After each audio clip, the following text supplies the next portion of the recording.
رسول کریم صلی اللہ تعالی علیہ وسلم نے رمضان المبارک میں جو رب ذوالجلال کی نوازشات ہیں ان کو بیان کرتے ہوئے میرے آقا فرماتے ہیں، امام بہقی نے اس کو شعب الایمان کے اندر اس بات کو لکھا کہ رمضان المبارک کا مہینہ شروع ہو چکا تھا تو رسول اللہ صلی اللہ تعالی علیہ وسلم کے جس طرح دیگر فرمان ہیں انہیں صحابہ کو اس مہینے کی آمد سے پہلے آگاہ کیا کہ یہ مہینہ کتنا عام ہے، اور یہ فرمان نبی پاک علیہ الصلوۃ والسلام کے یعنی متعدد کتب احادیث کے اندر موجود ہیں،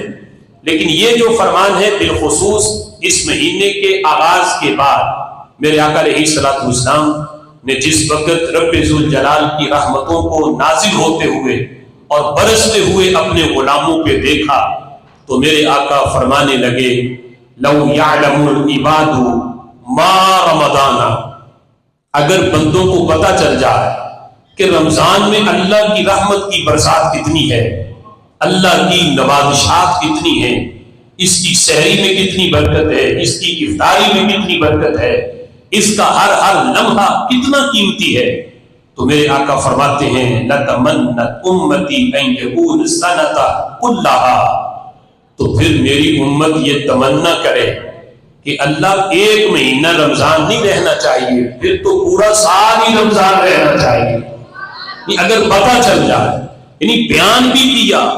ایسے ایسے فرمان میرے محبوب علیہ الصلوۃ والسلام کے یہاں تک بیان کیا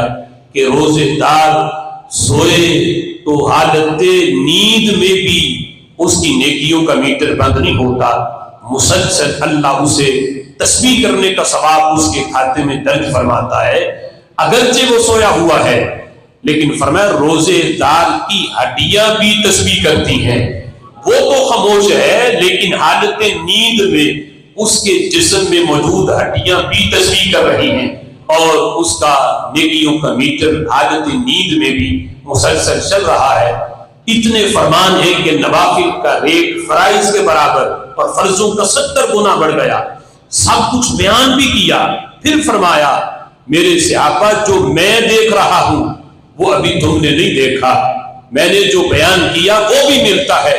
اور اس کے علاوہ بہت کچھ ابھی باقی ہے جو میں نے بیان نہیں کیا، اور اگر بندوں کو پتہ چل جائے کہ رب ذوالجلال کی کتنی رحمتیں اس مہینے میں